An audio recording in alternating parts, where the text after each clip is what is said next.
안녕하세요. 김동호입니다. 오늘도 우리 날마다 기막힌 새벽 나오신 여러분들을 진심으로 환영합니다. 하나님께서 누구보다도 기뻐하실 것이고요. 은혜를 사모하는 저와 여러분들에게 우리가 기대한 이상의 큰 은혜를, 깨달음을, 또 축복의 말씀을 예비하여 주실 줄을 믿습니다. 오늘 말씀은 요한복음 13장 21절에서 30절 말씀입니다. 요한복음 13장 21절 제가 봉독하겠습니다. 예수께서 이 말씀을 하시고 심령이 괴로워 증언하여 이르시되 내가 진실로 진실로 너희에게 이르노니 너희 중에 하나가 나를 팔리라 하시니 제자들이 서로 보며 누구에게 대하여 말씀하시는지 의심하더라. 예수의 제자 중 하나 곧 그가 사랑하시는 자가 예수의 품에 의지하여 누웠는지라. 시몬 베드로가 머릿짓을 하여 말하되 말씀하신 자가 누구인지 말하라 하니 그가 예수의 가슴에 그대로 의지하여 말하되 주여 누구니이까? 예수께서 대답하시되 내가 떡 한 조각을 적셔다 준 자가 그니라 하시고 곧 한 조각을 적셔서 가롯 시몬의 아들 유다에게 주시니 조각을 받은 후 곧 사탄이 그 속에 들어간지라. 이에 예수께서 유다에게 이르시되 내가 하는 일을 속히 하라 하시니 이 말씀을 무슨 뜻으로 하셨는지 그 앉은 자 중에 아는 자가 없고 어떤 이들은 유다가 돈괴를 맡았으므로 명절에 우리가 쓸 물건을 사라 하시는지 혹은 가난한 자들에게 무엇을 주라 하시는 줄로 생각하더라. 유다가 그 조각을 받고 곧 나가니 밤이러라. 아멘. 제가 이제 적혀주신 어려서 자랐던 교회 목사님, 이제 이미 하나님 나라 가신 지 이제 여러 해 되셨는데, 임택춘 목사님 얘기를 제가 이제 자주 하곤 합니다. 제가 이제 초등학교 1학년부터 청량리 중앙교회를 다녔었고요. 거기서 신학교를 들어가고, 교육전도사를 하고, 전임전도사를 하고, 또 부목사를 하다가, 제가 82년도에 이제 영락교회 부목사로 갔었습니다. 제가 전임전도사 시절에 그때 이제 청량리 중앙교회가 45주년이 되었는데 45주년을 기념해서 이제 쉽게 말하면 역사책을 쓰는데 목사님이 저보러 집필을 해보라 이제 그러셔서 자료를 모으고 그래서 이제 조금 어설프지만 그 자료를 모으고 원고를 썼던 기억이 있습니다. 그 원고를 수집하다가 뭐 사진도 모으고 사연도 듣고 하다가 평생 제 삶의 교훈이 되는 사연을 얻게 되었습니다. 청량리 중앙교회가 그 당시 한 200명, 그때 200명이면 작지 않았죠. 그 정도 모이는 교회였는데 상도동 쪽에 있는 어느 큰 교회, 그때 한 700~800명 출석했던 것으로 기억하는데요. 그때 한 700~800명이면 대형 교회입니다. 그 큰 교회에서 목사님을 담임 목사로 청빙하셨습니다. 아마 목사님 마음이 좀 움직이셨던 것 같습니다. 그 눈치를 챈 장로님들이 목사님을 막았습니다. 제일 선임 장로님이 목사님을 찾아가셔서 이렇게 얘기하셨답니다. 목사님 큰 교회 가면 생활비도 많이 들으시겠지요? 목사님 우리도 생활비 올려드릴 테니 가지 마세요. 그때 참 엄청난 말씀을 목사님이 하셨더라고요. 소시장에 묶어놓은 소는 부르는 사람에 따라 값이 올라도 가고 내려도 가지만 저는 소시장의 소가 아닙니다. 돈 더 준다고 가고 돈 안 준다고 떠나고 그렇지 않습니다. 그리고 결국 목사님은 그냥 교회에 머물러 계셨습니다. 그리고 나 더 줄 돈 있으면 우리 이참에 예배당에 그 의자 해 놓으십시다. 그래서 그때 처음으로 교회가 의자를 놓고 예배를 드리기 시작했었습니다. 제가 전도사 때 그거를 쓰면서 제가 결심했어요. 나도 소시장에 소노릇하지 말아야지. 예수님 팔아서 내 입속 챙기지 말아야지. 싹분되지 말아야지 하는 결심을 했습니다. 여러분 깨달음과 감동과 결심은 쉬운데 그것을 사는 것은 쉽지 않더라고요. 장로님 중에 이제 큰 메리아스 공장을 하시던 장로님이 계셨어요. 그때는 우리나라에서 제일 큰 메리아스 공장 회사였습니다. 아마 직원들이 한 600~700명 그렇게 있었던 큰 공장인데, 목요일마다 직장 예배를 드리셔요. 점심시간에. 그래서 뭐 미싱도 있고 그런데 다 치워놓고 앉아서 예배를 드리는데, 제가 신학교 다닐 때입니다. 신대원 졸업반 때인데 77년도네요. 전도사님, 우리 직장에 와서 한번 설교해 주실래요? 그래서 제가 한번 갔었습니다. 그래서 설교를 하고 오니까 뭐 교통비라고, 강사비죠. 교통비라면서 봉투를 주셨어요. 와서 보니까 그 속에 7,000원이 들어있었습니다. 그 당시 7,000원이면 작지 않은 돈이었습니다. 큰 돈이었죠. 그런데 그 이후로 매달 한 번 내지 두 번을 오라 그러시는 거예요. 그래서 매달 그렇게 가니까 매달 뭐 7,000원도 생기고 14,000원도 생기고, 그게 좋았습니다. 용돈이 늘 궁했던 아주 가난한 신학생에게는 큰 돈이었으니까. 어느 주일날 이제 유년부 예배를 마치고 이제 본예배, 어른 예배에 참석하려고 계단을 올라가는데, 우리 그 장로님 부인이신 권사님이 전도사님, 우리 직원들이 전도사님 설교 참 좋대요. 좋아하네요. 이번 달에는 한 번만 말고 4번을 계속해서 와서 설교해 줄 수 있어요? 그럴 때 제가 예, 가겠습니다. 갈 수 있습니다. 말은 그렇게 대답했는데 머릿속에는 이상한 생각이 들더라고요. 뭔지 아세요? 참 말하기도 부끄러운 것인데요. 4~7은 28 그러더라고요. 한 번 설교하면 7,000원씩 주는데 그걸 이번은 4번을 가니까 이번 달은 28,000원 생기게 되었다. 얼마나 속상하고 얼마나 부끄러웠는지 모릅니다. 여러분, 그쯤 됐으면 평생은 그런 마음 안 가지고 살았겠죠? 아니요, 그렇지 않습니다. 평생 그 마음과 싸우면서 살아야 할 만큼 우리는 속물입니다. 여러분, 예수님 팔아먹는 게 다른 일이겠습니까? 예수님을 자기 이익의 도구로, 뭐 설교하고 뭐 교통비 받고 강사비 받는 일 정당하다 할 수 있지만 4~7은 28 하면서 다닐 수는 없는 일 아닙니까? 소시장에 묶어놓은 소는 부르는 사람에 따라 값이 올라도 가고 내려도 가지만 나는 소시장의 소 아닙니다. 그거 그렇게 충격적으로 은혜를 받았으면서도 그거 지켜 살기가 참 어려웠습니다. 교회가 가난하고 작을 때는 요즘 자주 반복하는데요. 목사도 되려고 하지 않았고 장로도 되려고 하지 않았습니다. 교회 덕볼 일이 없었습니다. 그래서 뭐 속된 말로 뜯어먹을 게 없었습니다. 내 살을 뜯어 갖다 붙여줘야만 교회가 사는 때였으니까. 그런데 교회가 커지면서부터 교회에 세상적인 딴 재미들이 많이 붙기 시작했습니다. 교회 힘을 이용해서 자기의 신분 상승을 꾀하는 사람들도 있고요. 또 목회자들 중에는 그 교인들의 힘을 동원해서 정치적인 야심을 채우려고 하는 엉뚱한 사람들도 나타나고요. 여러분, 그게 목회자만 그럴까요? 교인들은 안 그런가요? 그렇지 않습니다. 여러분, 한국 교회는 남자보다 여자가 더 많지 않습니까? 왜 많은지 아세요, 여러분? 제가 오늘 좀 엉뚱한 얘기 할 텐데 그냥 잘 소화해 주셔요.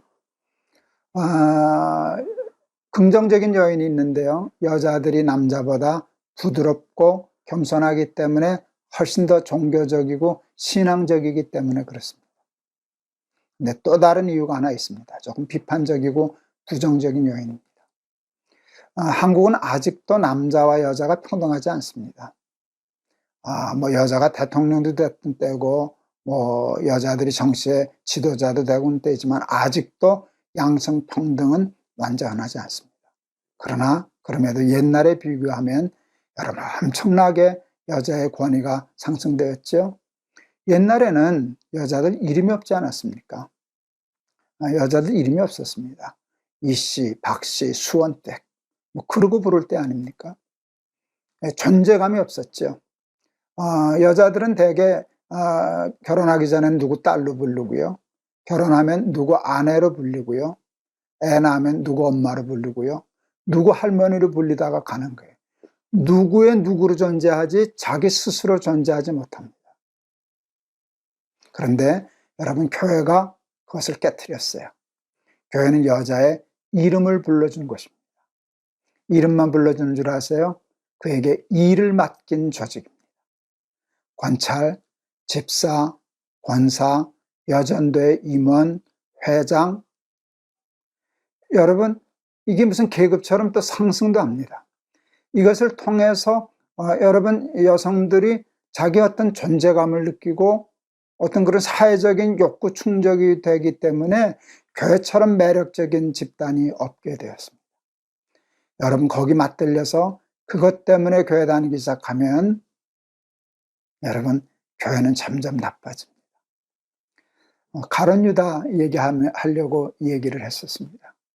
가룟 유다, 내가 설마 가룟 유다리라 생각하는 사람은 아마 없을걸요. 제가 4/7/28 얘기할 때 저는 내가 가룟 유다였구나, 가룟 유다구나, 나에게도 가룟 유다의 기질이 있구나. 교회를 이용해서 자기 신분 상승하려고 그러고 정치적인 욕구를 충족시키려고 그러고 인간적인 뭔가 출세를 하려고 그러고 하는 거 있다면 다 그게 예수 팔아먹는 가룟 유다의 후예들이 아닌가, 그런 생각을 해보았습니다.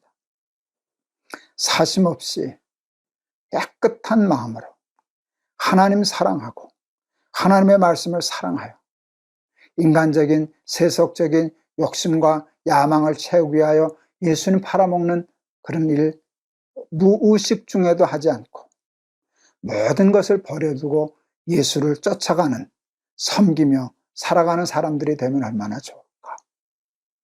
여러분, 우리 속에 가룟 유다가 있다는 걸 아셔야 돼요. 가룟 유다는 특별한 사람이 아니에요. 우리 속에 있는 나 자신이에요. 우리도 늘 잘못하면 예수님 부인하고 배반하고 팔아먹고 자기 이익을 위해서 이용해 먹고 그러기 쉬운데, 그렇지 않고 정말 주를 사랑하고 예수님 사랑하는 순결한 신부 같은 그리스도인들 다 되실 수 있기를 주의 이름으로 축원합니다. 우리 341장 오늘 찬송 골랐습니다. 십자가를 내가 지고 주를 따라갑니다. 이제부터 예수로만 나의 법에 삼겠네.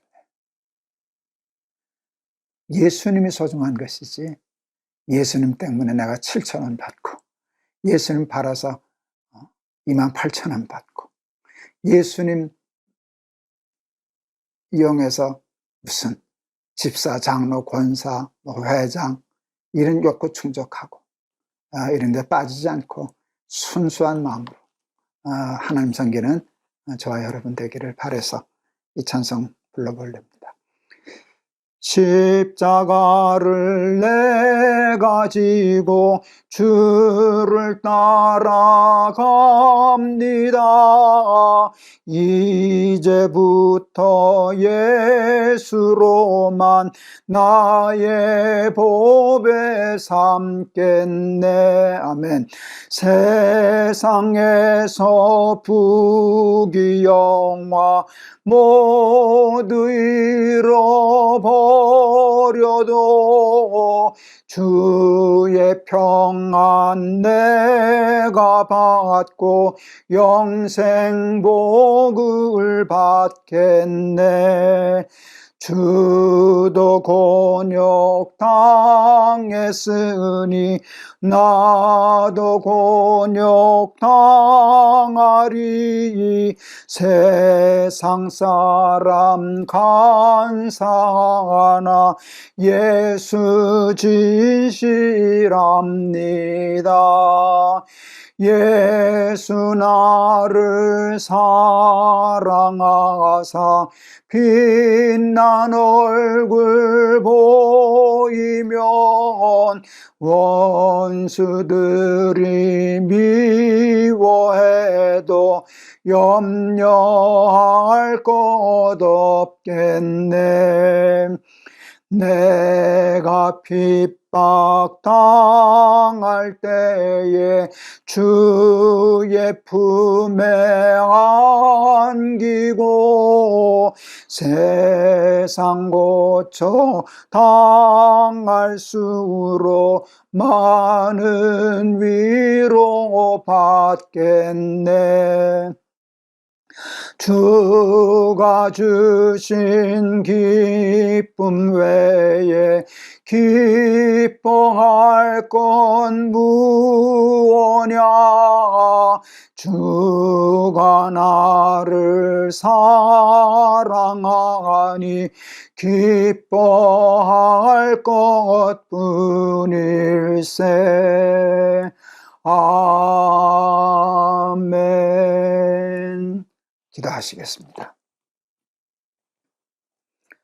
가룟 유다는 예수님을 은 30에 팔아 먹었습니다.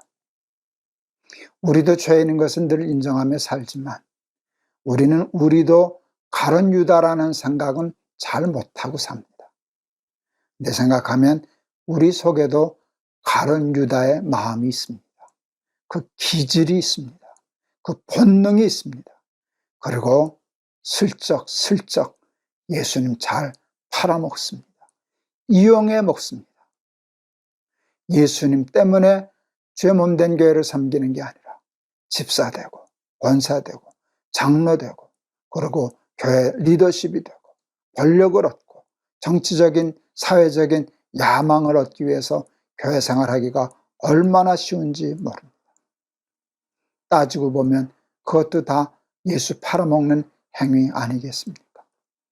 하나님 그런 욕망 다 내어버리고 십자가를 지고 세상의 모든 욕심 다 버리고 순수한 마음으로 주를 따라 섬기고 살아가는 우리들 다 되게 하옵소서.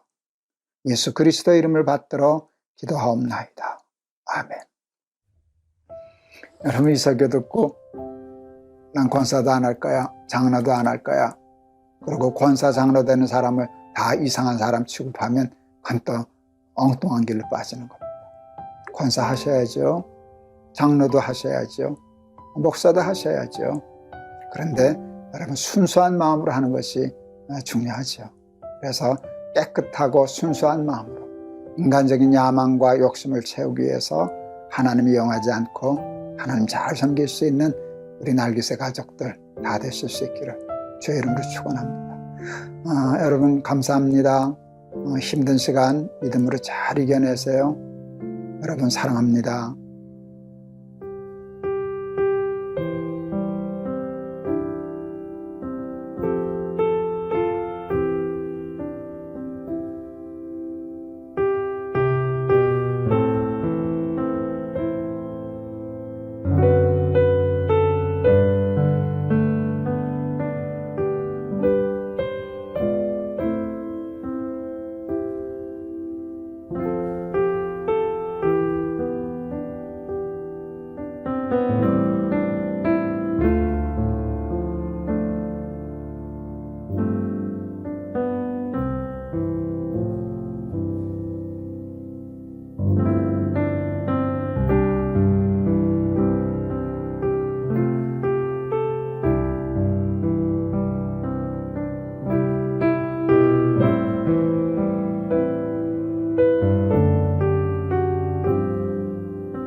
안녕하세요. 김동호입니다. 오늘도 우리 날마다 기막힌 새벽 허락해 주신 하나님께 감사드립니다.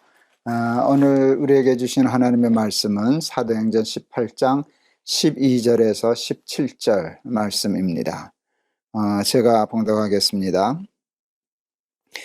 갈리오가 아가야 총독되었을 때에 유대인이 일제히 일어나 바울을 대적하여 법정으로 데리고 가서 말하되 이 사람이 율법을 어기면서 하나님을 경외하라고 사람들을 권한다 하거늘 바울이 입을 열고자 할 때에 갈리오가 유대인들에게 이르되 너희 유대인들아 만일 이것이 무슨 부정한 일이나 불량한 행동이었으면 내가 너희 말을 들어주는 것이 옳거니와 만일 문제가 언어와 명칭과 너희 법에 관한 것이면 너희가 스스로 처리하라. 나는 이러한 일에 재판장 되기를 원하지 아니하노라 하고 그들을 법정에서 쫓아내니 모든 사람이 회당장 소스데네를 잡아 법정 앞에서 때리되 갈리오가 이 일을 상관하지 아니하니라. 아멘.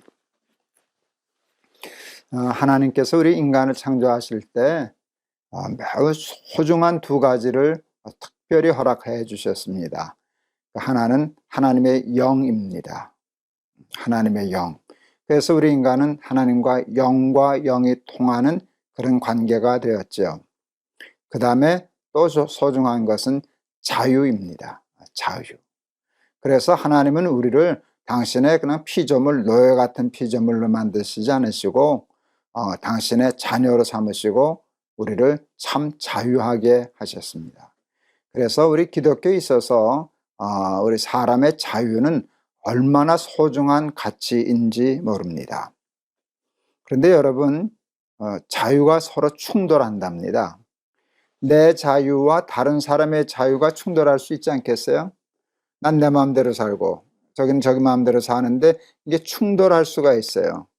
그래서 그 자유함이 자유함을 이렇게 방해할 때가 있어요. 그래서 하나님이 어떤 걸 만들어 주셨는가 하면 자유할 수 있는 길, 룰, 법을 만들어 주셨어요. 그래서 내 자유도 지키고 남의 자유도 지켜서 정말 자유하게 살 수 있는 길과 법을 만들어 주셨는데 여러분 그게 율법입니다. 하나님의 말씀입니다. 자유하다고 막 하면 방종하면 여러분 죄 짓게 되고요. 타락하게 되고요. 남의 자유 억압하게 되고요. 그건 내 마음인데 내 자유인데 그럴 수는 없지 않겠어요? 그래서 자유의 길이 있고 자유의 법이 있다. 그게 율법이다. 그러니까 하나님이 율법을 우리에게 주신 까닭은 율법을 지켜야만 자유할 수 있기 때문입니다. 근데 우리는 잘못 생각하죠. 율법은 속박으로, 구속으로, 부자유로 오해하고 이렇게 자꾸 벗어기려고 그럴 때가 많은데 아닙니다. 율법을 벗어버리면 벗어버릴수록 우리는 부자유하게 되고 여러분 율법을 지면 질수록 우리는 자유하게 됩니다. 수고하고 무거운 짐진 자들아 다 내게로 오라. 내가 너희를 쉬게 하리라 하면서 뭐라고 말씀하시는가 하면 내 멍에를 메고 내게 배우라. 그러셨잖아요. 내 멍에를 메고 내게 배우라. 참 역설적이에요. 멍에를 메면 무겁잖아요. 멍에를 메면 이제 끌려다니는 것이잖아요. 자유를 잃어버리는 것이잖아요. 그런데 하나님의 율법은 멍에 같은데 그 멍에는 신기한 멍에예요. 멍에를 메면 자유하게 되는 거예요. 그래서 제가 자유케 하는 멍에라는 책도 썼었어요. 마태복음 강의할 때 제목을 자유케 하는 멍에. 그 멍에 하겠다고 그 멍에를 벗어버리면 노예가 되는 것이에요. 이게 하나의 역설적인 우리 기독교의 진리라고 얘기할 수 있습니다. 하나님이 우리를 자유케 하려고 율법을 주셨습니다. 이제 교회가 세워지고 교회 지도자들이 생기면서 그 하나님의 율법을 가리킵니다. 율법을 가리키는데 이거 까딱 잘못하면 율법이 율법주의로 흐릅니다. 그래서 율법을 가리키면서 사람을 억압합니다. 도리어 그것을 통해서 사람의 자유를 제한합니다. 사람을 제한하면 어떤 일이 생기는가 하면 율법을 가르치고 그 율법을 제한하고 하는 사람에게 사람을 지배하고 통솔할 수 있는 권력, 힘 같은 것들이 넘어갑니다. 그럼 자기도 모르는 사이에 사람들은 거기에 빠져요. 그게 권력이거든요. 사람을 자기 마음대로 조종하고 지배하고 통솔하고 명령하면 복종하게 하고, 그러는데 이게 하나님의 법이야. 하나님의 법을 빙자해서 사람의 자유를 구속하는 일들을 하기가 쉽습니다. 여러분, 그게 예수님 당시에 유대교의 제사장, 바리새인들, 서기관들, 율법사와 같은 교권주의자들이 범한 치명적인 오류라고 얘기할 수 있습니다. 그래서 자기가 하나님 노릇해요.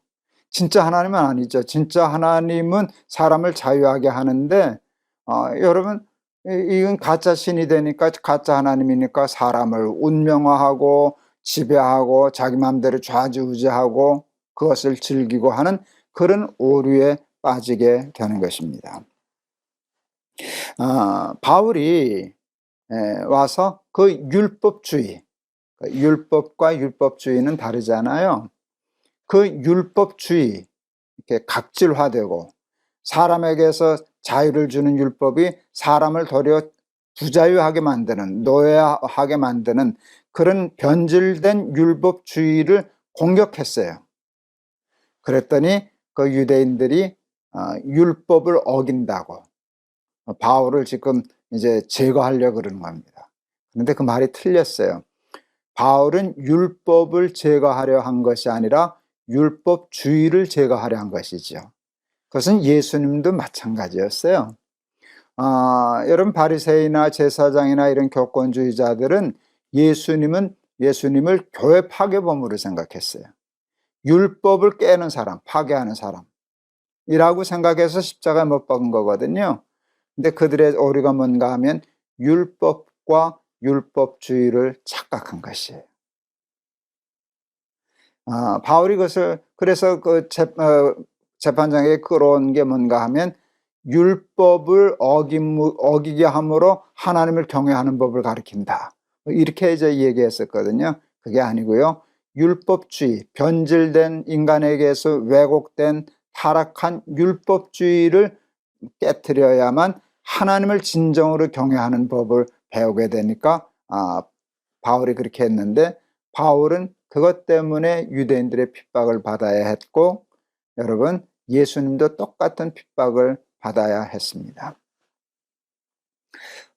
여러분, 우리 사람들에게는요, 다른 사람의 자유를 빼앗으려고 하는 죄악된 본능이 있어요.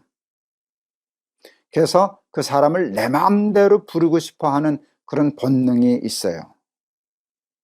그 애들끼리도 그런 놀이도 있잖아요. 뭐 게임에서 지면 뭐 어느 동안 노예야, 시키는 대로 해야 된다.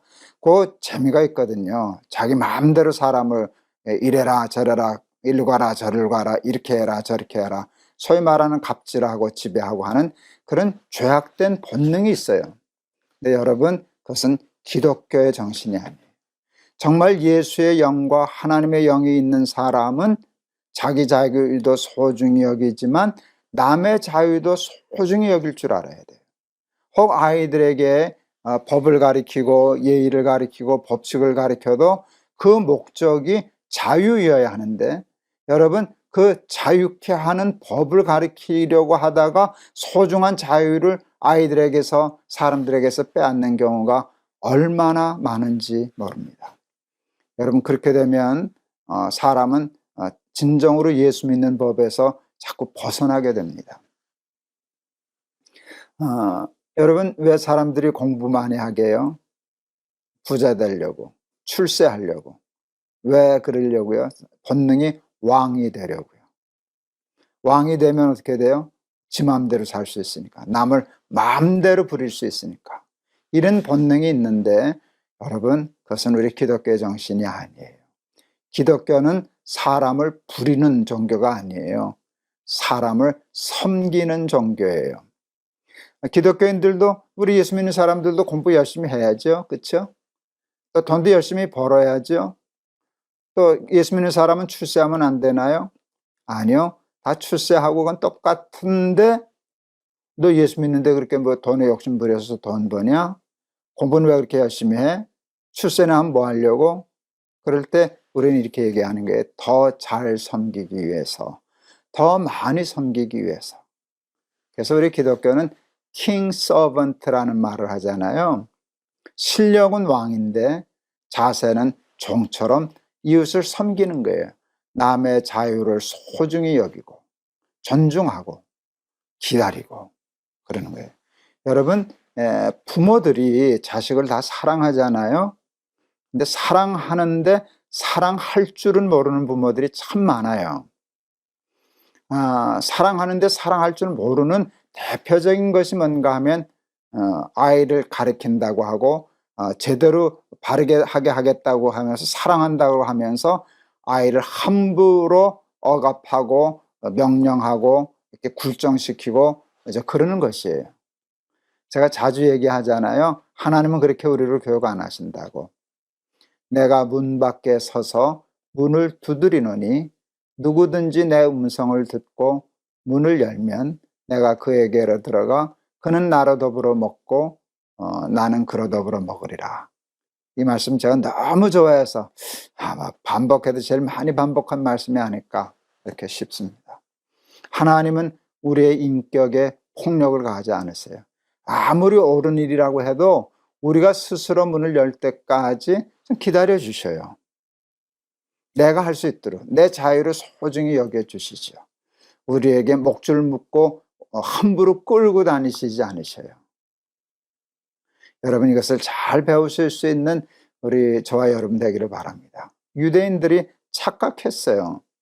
바울은 율법을 공격한 게 아닌데 자기들이 잘못 만들어 놓은 율법주의를 공격한 것인데 그 하나님의 율법을 가지고 사람의 소중한 자유를 제한하고 명령하고 억압하는 재미에 들러서 그러다가 도리어 율법과 복음과 하나님에게서 멀어졌던 유대인들을 생각하면서 내 속에는 그런 일이 없나?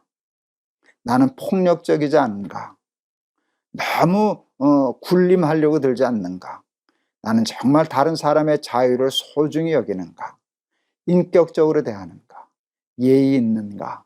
이런 걸 생각하면서 다시 한번 우리의 삶의 모습을 가다듬을 수 있는 오늘 저와 여러분들이 되었으면 좋겠습니다. 성경 이렇게 설교하고 원고 쓰는 것도 어려운데 꽤 어려운 게 찬송가 고르는 거예요. 그 설교에 이렇게 딱 맞는 찬송이 이게 그렇게 쉽지 않아요. 그래서 다른 사람의 자유라는 거 이렇게 찾는데 그 268장이 있더라고요. 죄에서 자유를 얻게 함은.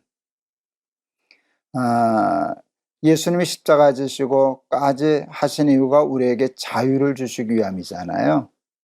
그래서 소중한 자유를 위해서 예수는 십자가에 피 흘리기까지 하셨는데 그렇게 해서 얻어진 자유를 우리가 함부로 빼앗으려고 그러면 안 되잖아요.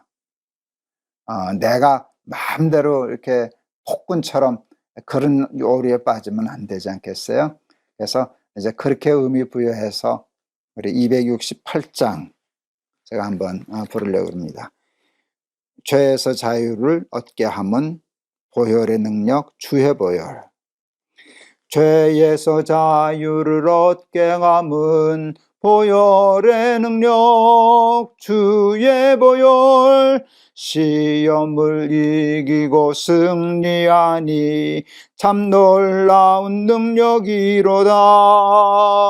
주의 보혈 능력이 또다. 주의 피 믿으오. 주의 보혈 그 어린 양의 매우 귀중한 피로다. 육체의 정욕을 이기림은 보혈의 능력 주의 보혈. 정결한 마음을 얻게 하니 참 놀라운 능력이로다. 주의 보혈 능력이 또다. 주의 피 믿으오. 주의 보혈 그 어린 양의 매우 귀중한 피로다. 눈보다 더 희게 맑히는 것 보혈의 능력. 주의 보혈 부정한 모든 것 맑히시니 참 놀라운 능력이로다. 주의 보혈 능력이 또다. 주의 피 믿으오. 주의 보혈 그 어린 양의 매우 귀중한 피로다. 구주의 복음을 전할 제목 보혈의 능력. 주의 보혈 날마다 나에게 찬송 주니 참 놀라운 능력이로다. 주의 보혈 능력이 또다. 주의 피 믿으오. 주의 보혈 그 어린 양의 매우 귀중한 피로다. 아멘. 기도하시겠습니다. 예수 그리스도의 십자가의 보혈로 우리를 죄에서 자유케 하신 하나님, 우리의 인격을 존중하고 우리의 인격에 폭력을 가하지 아니하시고 우리를 운명화하지 않으시는 우리 하나님을 잘 믿는 우리들 되게 하옵소서. 하나님이 우리에게 율법을 주신 것은 우리를 속박하려 함이 아니요 자유의 길, 자유하는 법을 주신 것인데, 우리는 그 율법을 가르치면서 가르치는 것을 힘삼아 권력 삼아 소중한 사람들의 자유를 제한하는 오류를 범하여 율법을 율법주의화하는 오류를 예전에도 범했고 요즘도 범하면서 삽니다. 바울이 그 화석화된 율법주의를 깨트려 하나님 경외하는 법을 가르치려 하나 저들은 율법주의와 율법을 구분하지 못하고 율법을 공격하고 하나님 경외하는 법을 가르친다고 바울을 제거하려 하였습니다. 바울은 교회 파괴범이었고 율법 파괴범이었습니다. 예수님도 저들에게 그와 같은 대우를 받았습니다. 하나님, 우리에게도 그 유대인들과 같은 본능이 무의식적으로 있습니다. 섬기려 하지 않고 지배하려 하고 들으려 하지 않고 내 마음대로 끌고 다니려고 하고 하는 폭군적인 죄악된 성품이 있는데, 하나님, 예수님 닮아 살게 하옵소서. 하나님 닮아 살게 하옵소서.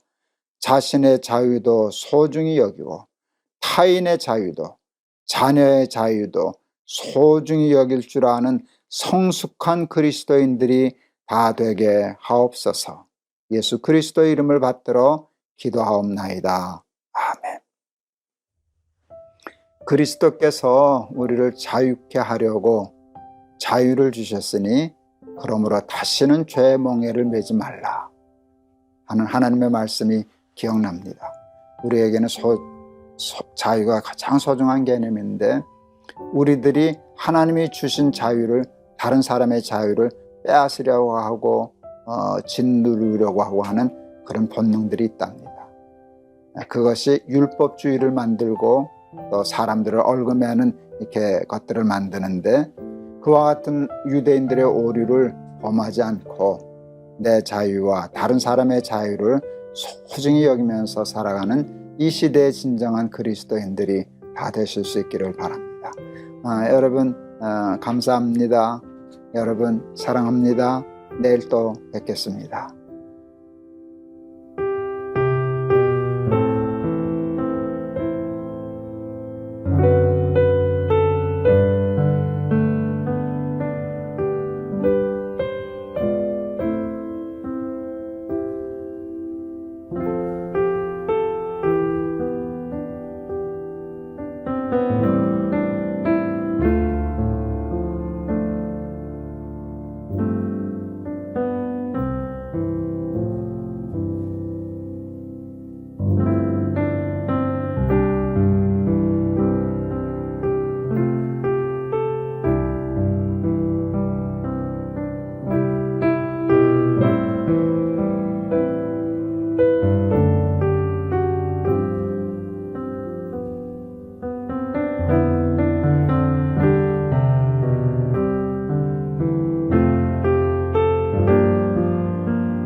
안녕하세요. 김동호입니다.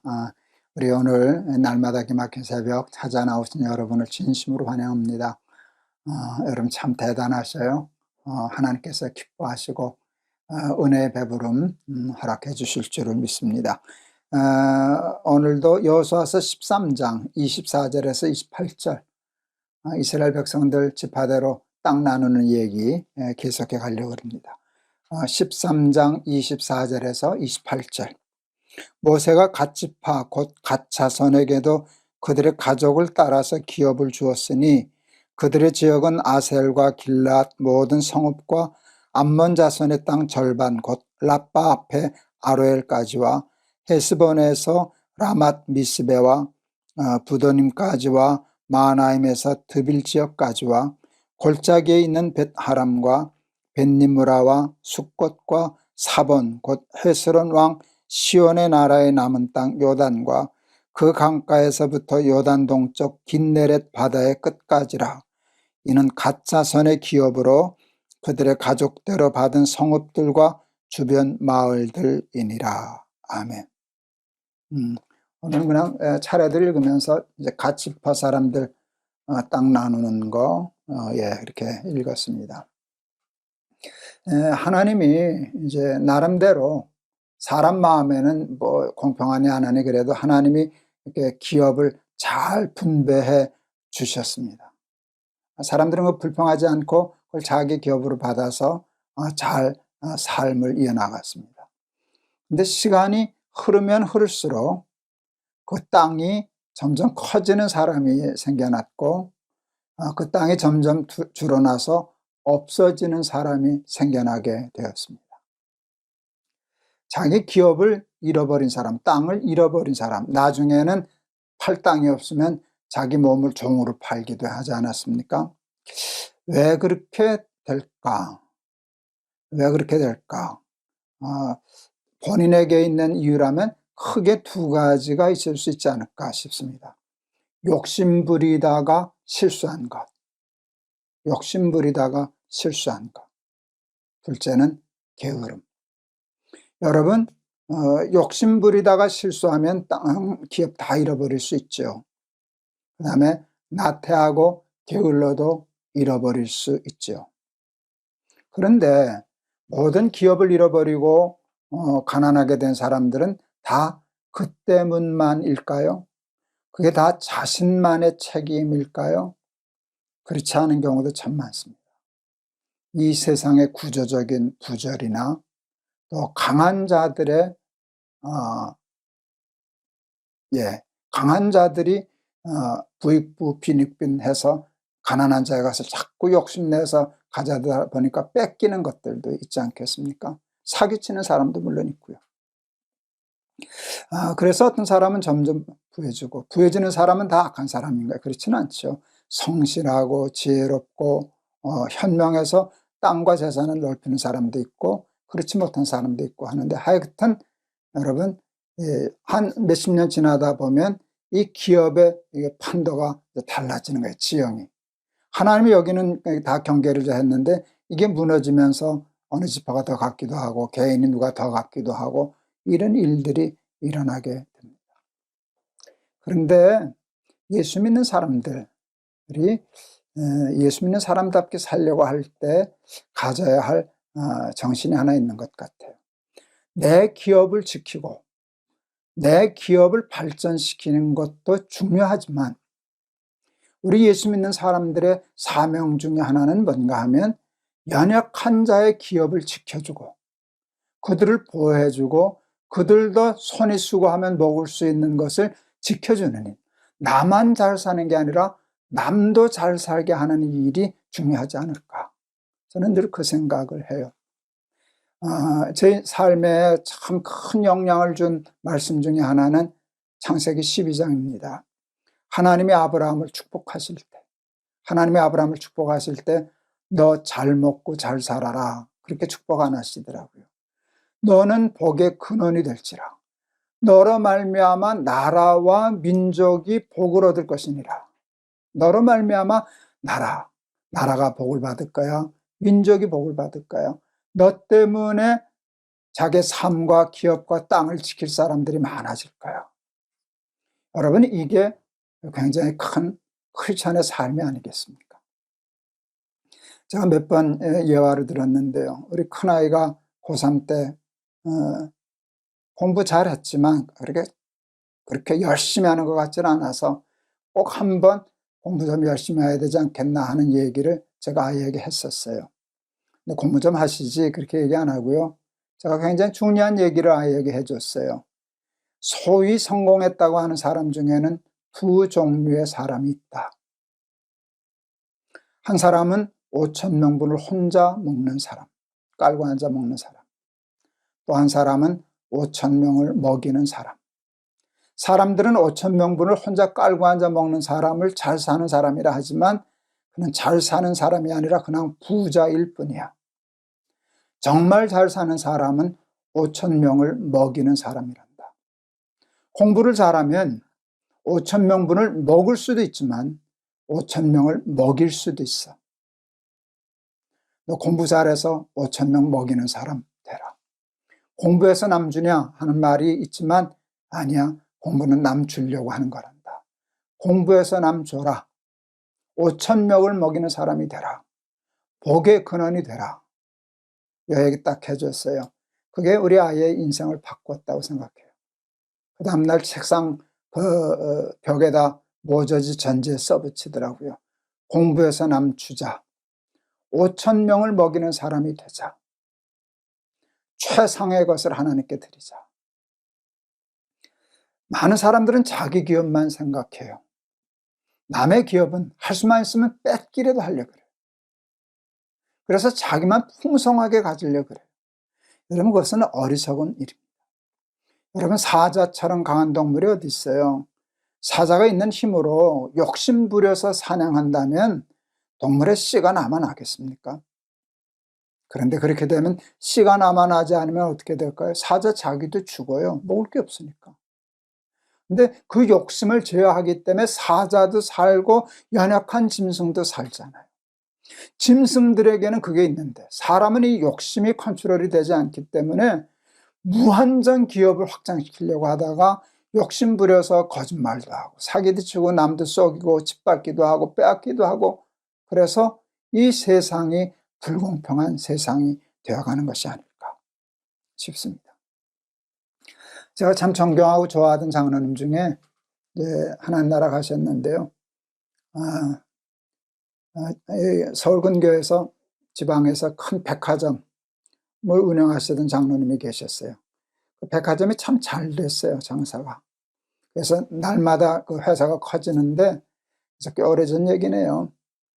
장로님 생각에 이제 재산도 있고 돈도 좀 있고 큰 건물, 백화점 건물도 있으니까 조금 여유 있는 사람들을 위한 헬스클럽을 만들려고 그랬어요. 그때만 해도 이제 그게 막 생겨나기 시작하려고 한 건데, 기업화하려고. 그래서 유명한 설계사들에게 설계도 하고 또 저거 해서 막 다 준비를 했는데, 우리 장로님이 어느 날 당신 사무실에서 이렇게 2층인가 그랬는데 내려다 보니까 바로 코앞에 조그만 건물에 헬스장이 있는 것을 발견하게 되었어요. 돈 많이 들어갔는데 그거 준비하느라고, 다 준비하느라고 뭐 그랬는데 그 회장 장로님이 그거 중지시켰어요. 우리 이거 열면 저 사람 망한다. 우리는 이거 없어도 사는데 아무 지장이 없는데 저 사람은 저거 망하면 죽어 하고 그거 다 백지화시켰어요. 소름이 끼치더라고요. 여러분, 부자들은 돈 버는 일에 여러분 지혜롭고 악착 같고 그런 것이 있는데, 남 생각 잘 안 하고 그런 것이 있는데, 여러분, 그건 말처럼 쉬운 일이 아닙니다. 사랑하는 우리 날개새 식구 여러분, 하나님이 힘주시고 성실하고 근면하고 지혜로워서 여러분의 기업을 지킬 수 있는 성실한 사람들 되시기를 바랍니다. 그런데 여러분, 여러분의 기업만 지키는 사람 되어서야 어느 짝에 쓰겠습니까?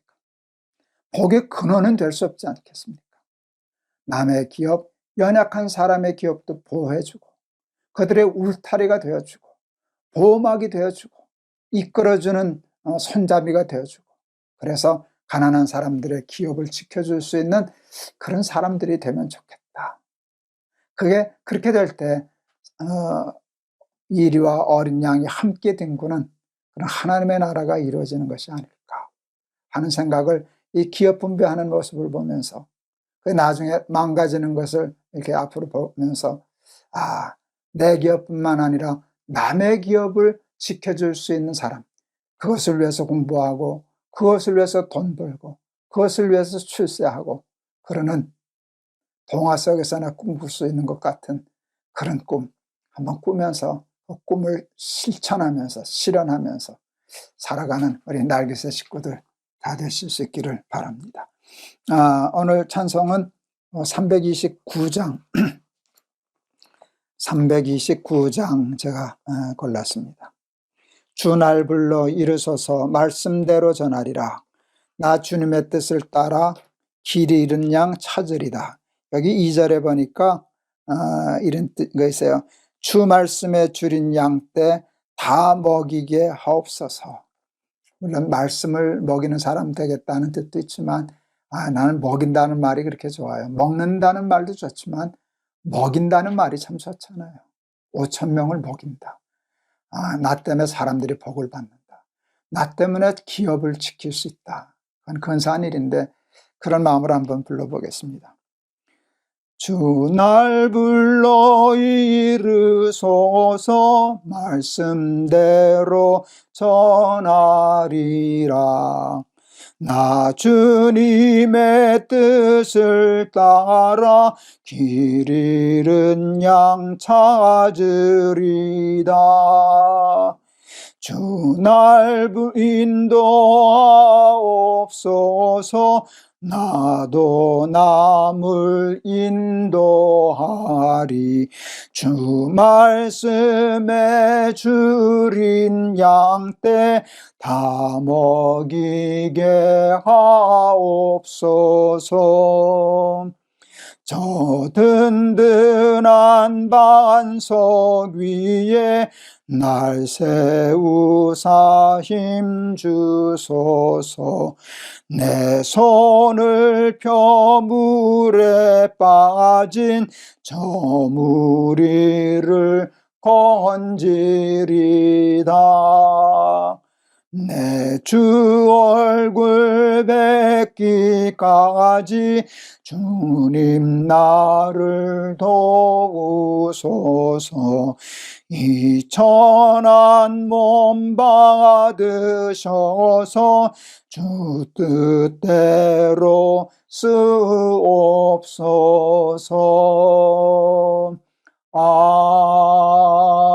아멘.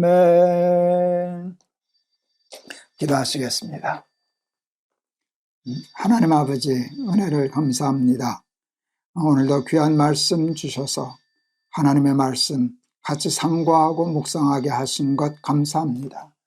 하나님, 내 기업만 지키지 말게 하옵시고 남의 기업도 지킬 수 있는 사람 되게 하시사 아브라함에게 축복하셨듯이 복의 근원이 되는 사람 되게 하여 주시옵소서. 예수 그리스도의 이름을 받들어 기도하옵나이다. 아멘. 열심히 전화가 오는데 조금 이따 제가 받으면 되겠습니다. 여러분 오늘도 말씀으로 승리하시고 또 승리하는 이 전화 때문에 자꾸 신경이 쓰이네요. 근데 다시 녹화는 못하겠습니다. 여러분 오늘 승리하시고 또 하나님의 말씀 가운데 잘 이 어려운 시기 이겨내실 수 있기를 바랍니다. 여러분 감사합니다. 여러분 사랑합니다. 내일 다음 주에 또 뵙겠습니다.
안녕하세요.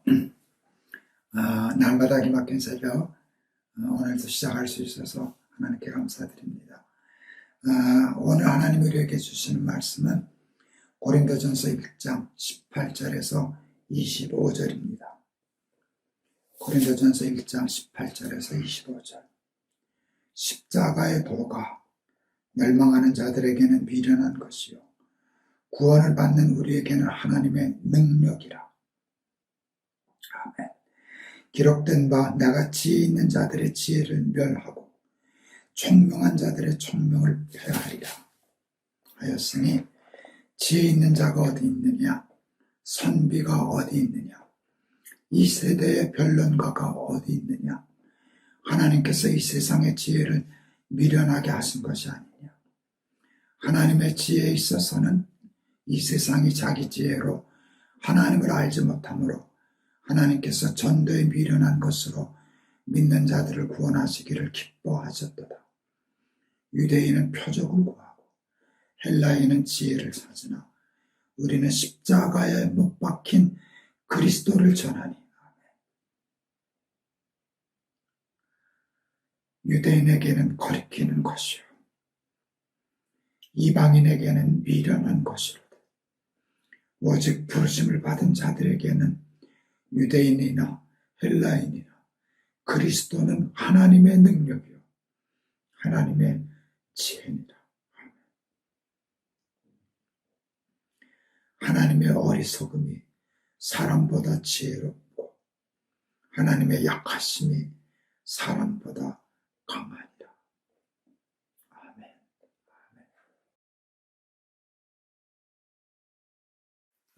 사탄이 광야에서 예수님을 시험했죠. 우리 마태복음 공부할 때 우리 한번 다뤘던 얘기인데요. 첫째는 돌로 떡을 만들어 먹으라는 시험이었고, 두 번째는 성전에서 뛰어내리면 천사가 와서 발을 붙들리라 하는 시험이었어요. 제가 날기세 하면서 그때 두 번째 시험을 이렇게 풀었죠.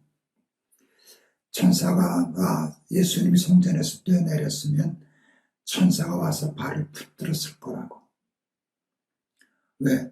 그 예수님이 그렇게 돌아가시면 안 되니까 하나님이 막으셨겠죠. 천사가 와서 발을 붙들면 어떤 일이 일어날까? 그러면 사람들이 놀랄 거예요. 예수님은 영광을 받으실 거예요. 많은 사람들이 예수님을 따를 거예요. 예수님은 스타가 될 거예요. 왜 사탄은 이런 시험을 했을까? 그때 제가 해석하기를 무슨 십자가를 방해하는 시험이었다라고 해석했어요. 예수님이 이 땅에 오신 목적은 영광을 받으시기 위함이 아니었어요. 십자가를 지시기 위함이었어요. 예수님 그렇게 영광을 받고 스타가 돼도 예수님은 높아지실는지 모르지만 그것 때문에 우리가 구원을 얻을 수는 없잖아요. 그것 때문에 우리가 죄사함을 얻을 수는 없잖아요. 사탄은 예수님이 영광을 받으시는 것도 싫었지만 더 무섭고 싫은 것은 십자가를 지는 것이었어요. 그래서 그것을 방해하기 위하여 헛된 영광에 눈 어둡게 하는 전략을 썼던 것이죠. 근데 예수님 당연히 넘어가시지 않으셨죠. 내가 이 땅에 온 것은 높아지려고 영광을 받으려고 인기를 얻으려고 온 것이 아니라 십자가에 달려 죽음으로 많은 사람들의 죄를 사하고 구원하기 위함이다. 흔들림 없이 예수님은 십자가의 길을 가셨고 십자가를 지셨습니다. 천지를 창조하신 하나님이 타락한 인간을 구원하시겠다. 하나님이 사람이 되시고 사람이 되실 뿐만 아니라 십자가에 못 박혀 죽으셔서 우리의 죄값을 대신 갚아주셨다는 것 이상의 복음은 없습니다. 여러분, 그 십자가의 복음에 능력이 있는 것입니다. 사도 바울은 그것을 알았어요. 십자가의 도에 능력이 있다. 근데 십자가는 뭐예요? 남을 살리기 위하여, 다른 사람을 살리기 위하여 자기를 죽이는 것이잖아요. 이게 예수님이 하신 일이 있잖아요. 우리가 예수님을 믿는다라고 하면 그 식을 우리도 배워야 하잖아요. 근데 타락한 우리들은 정반대로 살잖아요. 남을 죽이고 내가 살겠다고 하는 거잖아요. 십자가는 남이 지게 하고 그 덕은 내가 보겠다 하는 것이 세상식이잖아요. 자기를 부인하지 못하고 남을 부인하잖아요. 짓밟고 썩이고 아프게 하고 죽여서 자기가 영광을 얻고 자기가 유익을 얻고 그러려고 하는 것이지 않아요. 성령의 은사까지 받은 고린도 교회 교인들이 자기 부인을 하지 못해서 교만해져서 섰다고 생각하는 순간 무너져 내렸잖아요. 그 이유가 어제 공부하기를 자기 부인을 하지 못해서 자기 영광을 드러내려고 했기 때문에 성령의 은사를 받았는데도 교회 분란과 분쟁의 씨앗이 되었다고 그렇게 공부하지 않았습니까? 여러분, 십자가의 도를 배우실 수 있는 저와 여러분 되시기를 주의 이름으로 축원합니다. 십자가가 복음입니다. 십자가에 능력이 있습니다. 하나님이 당신을 십자가에 못 박으심으로 우리가 살았지 않습니까? 이 복을 누리지 않습니까?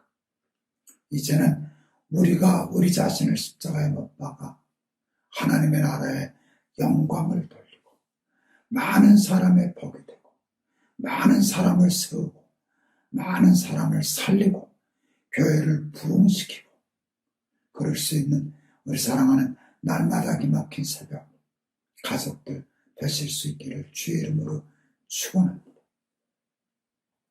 우리 한국교회는 마치 고린도 교회 같아요.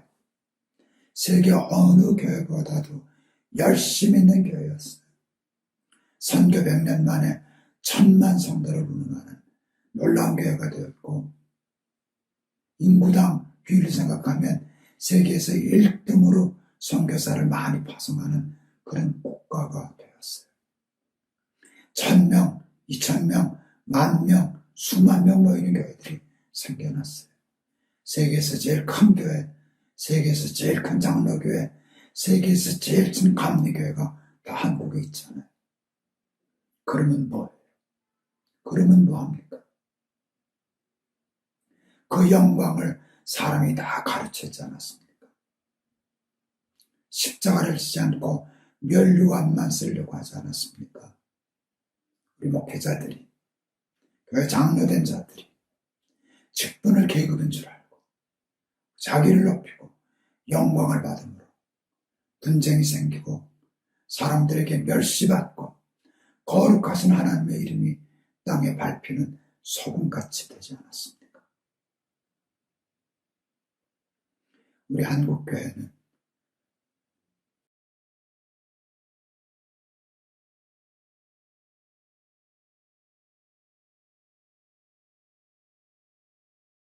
십자가의 능력을 다시 회복할 수 있어요.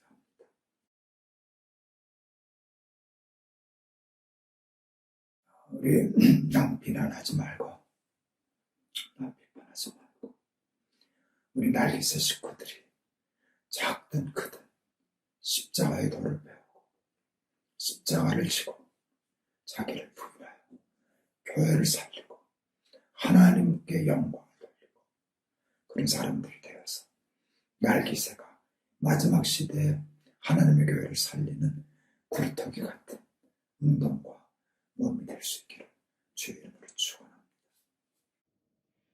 나 같은 죄인 살리신 주 은혜 놀라워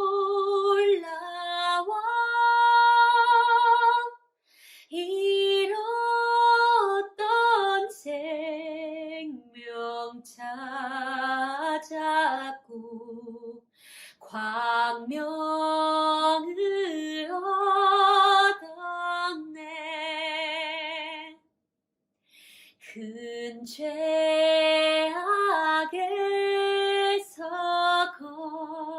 만지신 주 은혜 놀라워 나 처음 믿은 그 시간 귀하고 귀하다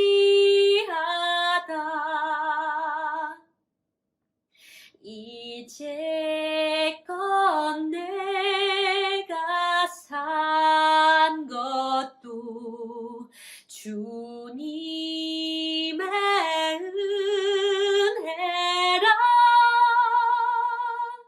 또 나를 장차 본향에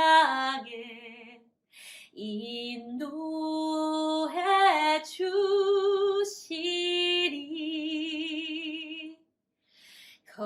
거기서 우리 영원히 주님의 은혜로 해처럼 밝게 살면서 주 찬양하리라.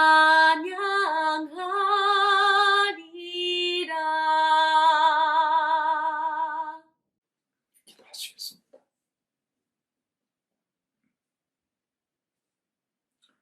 바울이 전하려고 했던 것은 십자가의 도이었습니다. 십자가 외에는 자랑할 것이 없다고. 십자가의 능력이 있다.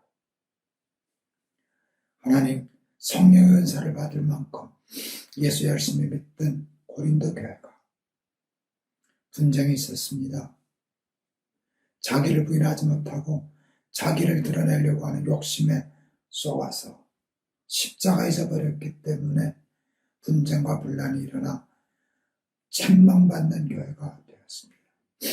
하나님, 우리 한국교회가 마치 고린도 교회와 같습니다. 하나님의 놀라운 축복을 받은 교회, 세계에서 제일 큰 교회, 제일 큰 장로교회, 제일 큰 감리교회를 자랑하다가 십자가 지는 거 잊어버리고 사람의 영광을 받고 사람이 왕노릇하고 사람이 교회의 주인 되고 그러다가 하나님 세상 사람들로부터도 지탄을 받는 교회가 되고 말았습니다. 우리 한국교회가 십자가를 회복하게 하여 주옵소서. 십자가의 도를 다시 배우게 하여 주옵소서. 그 일이 날기새 식구들을 통해서 다시 일어나게 하옵소서. 예수 그리스도 이름을 받들어 기도하옵나이다. 아멘. 감사합니다. 이런 말씀 듣게 되면요, 자꾸 다른 사람이 생각나요. 어느 게, 아무 개 목사, 이사게 들어야 되는데 다 소용없어요. 하나님이 우리 들으라고 이 말씀 주시지 그 사람들 비판하고 비난하라고 주신 거는 아닐 거예요. 우리가 이 말씀대로 행하여서 한국교회 복이 되고 여러분 섬기시는 교회 복이 되는 그런 저와 여러분 되길 바랍니다. 여러분 감사합니다. 여러분 사랑합니다. 내일 또 뵙겠습니다.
안녕하세요. 김동호 목사입니다. 오늘도 우리 날마다 기막힌 새벽 나오신 여러분을 환영합니다. 하나님께서 기뻐하시고 또 하나님께서 풍족한 은혜로 또 귀한 말씀으로 깨달음으로 저희들에게 축복하는 한 날이 될 줄을 믿습니다. 오늘 하나님이 우리에게 주신 말씀은 시편 96편입니다. 시편 96편 1절에서 13절 마지막 절까지 제가 봉독하겠습니다. 새 노래로 여호와께 노래하라. 온 땅이여 여호와께 노래할지어다.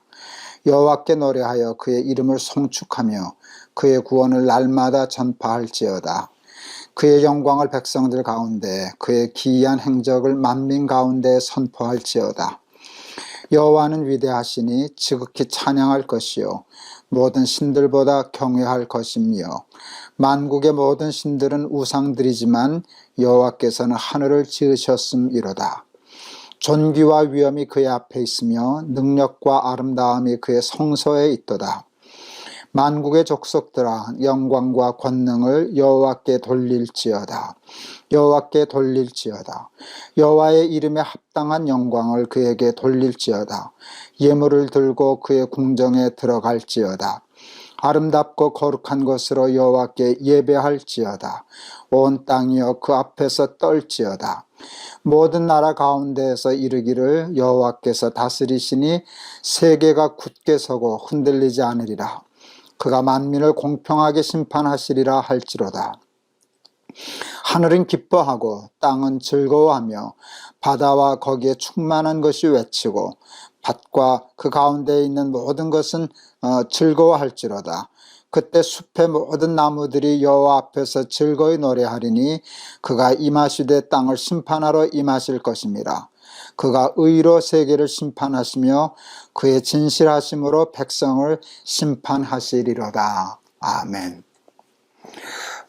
오늘 저는 본문 말씀 1절 새 노래로 여호와께 노래하라 하는 말씀이 이렇게 참 마음에 와 닿았습니다. 새 노래로 날마다 그의 구원을 전파할지어다 라고 하는 그런 말씀이 있어요. 어떻게 밤낮 새 노래를 부를 수 있을까? 날마다 그의 구원을 송축할 수 있을까? 하는 생각을 했어요. 그렇게 되려면요, 날마다 은혜가 있어야 되지 않겠어요? 어제 은혜가 아닌 날마다 새로운 은혜가 있어야 새로운 노래로 하나님께 찬양할 수 있고, 날마다 빠지지 않고 날마다 하나님이 주시는 은혜가 넘쳐야 그의 구원을 송축할 수 있지 않겠습니까? 어떻게 그럴 수 있을까? 어떻게 날마다 은혜를 받을 수 있을까? 은혜는 어떻게 하면 받을 수 있을까? 하는 생각을 해보았어요. 여러분, 우리 이 유튜브 방송의 이름이 날마다 기막힌 새벽이지 않습니까? 제가 한번 그 말씀을 드린 기억이 있어요. 제가 동안교회에서 목회할 때 그때 이제 교회를 개혁한다고 생사를 건 교회 개혁 책도 쓰고 또 한번 개혁적인 목회를 하려고 하니까 아무래도 참 부딪히고 이렇게 힘드는 일들이 참 많았었습니다. 앞이 캄캄하고 목회를 못하겠다 싶을 만큼 몰렸던 때가 있는데, 그때 그 힘들고 어려운 것을 어떻게 이겼는가 하면 새벽 기도 때문에 제가 이겼다 그러지 않았습니까? 새벽 기도에 나가서 이렇게 매일 성경 한 장씩 창세기부터 요한계시록까지 그냥 매일 오늘은 1장 지금 하는 식대로 내일은 2장 뭐 이렇게 해서 창세기, 출애굽기, 레위기 이렇게 쭉 이렇게 훑어나가면서 하는데요. 그때 날마다 은혜가 있었어요. 제가 그런 표현을 썼죠. 오늘 아침 새벽에 배달된 조간신문 같다.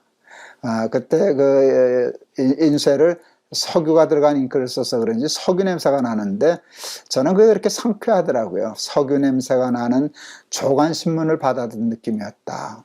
어제 얘기도 아니시고 내일 얘기도 아니고 꼭 오늘 나에게 주시는데 그 말씀이 그렇게 기가 막혔어요. 그래서 날마다 기막힌 새벽이라고 이름 짓고 제가 그걸 모아서 책도 한 권 내고 그랬던 기억이 있습니다.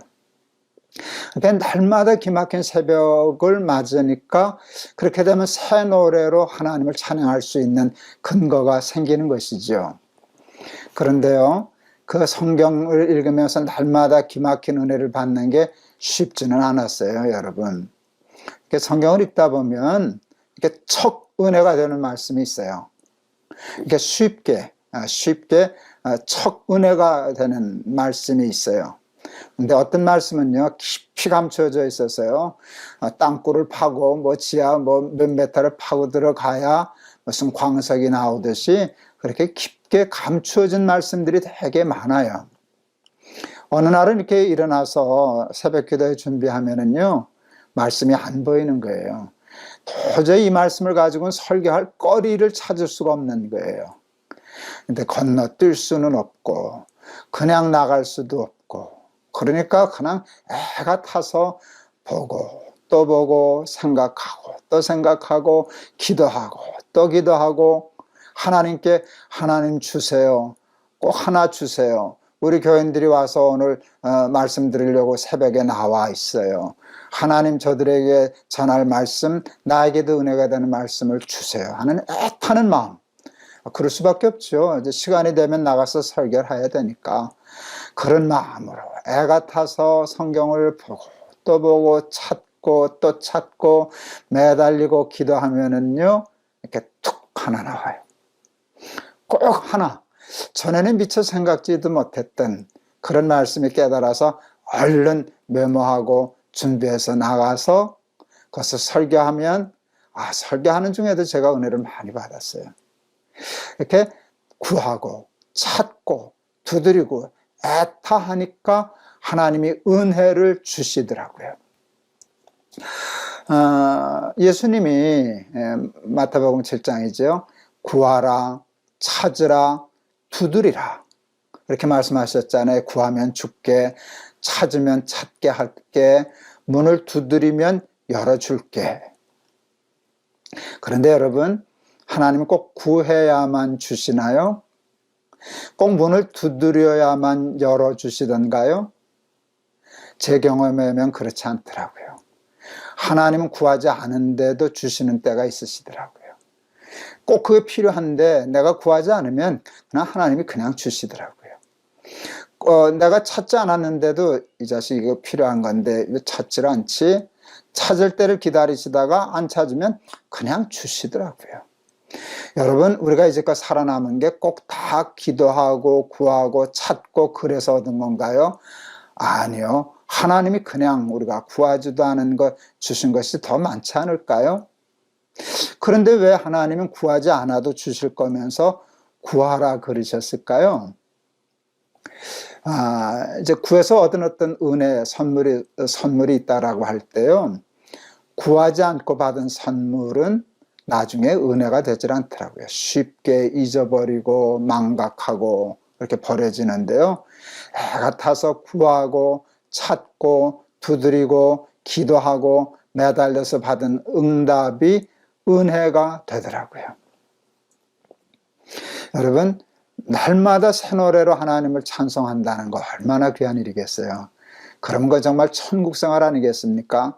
그러기 위해서 우리가 해야 할 일이 있어요. 은혜를 사모해야 해요. 날마다 일용할 양식을 구하듯이 오늘 은혜를 주세요. 말씀을 주세요. 깨달음을 주세요. 그래서 그게 너무 기뻐서 기가 막히다. 하나님 참 기가 막히네요. 그래서 어제 찬송이 아닌 오늘의 찬송으로 하나님 앞에 새 노래로 찬송을 부르고, 가끔 뜨문 1년에 몇 번이 아니라 날마다 하나님의 구원을 송축하며 살아가는 복, 하나님 그걸 받기를 원하셔서 새 노래로 여호와께 노래하라, 날마다 그의 구원을 송축하라 하는 말씀을 오늘 저와 여러분에게 주신 줄을 믿습니다. 우리 날마다 기막힌 새벽을 이렇게 사모하는 분들이 이제 꽤 많아지셨어요. 제가 얼마나 감사한지 모르겠어요.